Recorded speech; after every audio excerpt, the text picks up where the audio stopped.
सिद्धार्थजींना दोघांचे मी आभार मानतो आणि असंच प्रेम आमच्या असू दे अशी तुम्हाला विनंती करतो.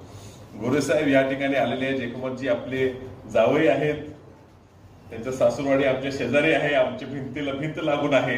आणि योगायोग असा की ते आज अपक्ष पहिला निवडून आले, मी अपक्ष पहिला निवडून आलो.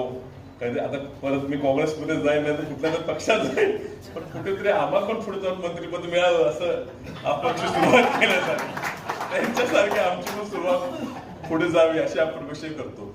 आणि त्यांनी पक्षविरहित म्हणजे त्याचा प्रवास राजकीय हा परिस्थितीनुसार असतो. शेवटी मतदारसंघाची कामं व्हावी लागतात, आपला भाग जिल्हा पुढे न्यायचा असतो, त्या धोरणाप्रमाणे जावं लागते. पण त्यांनी पक्ष पलीकडे जाऊन नाती जपलेली आहेत.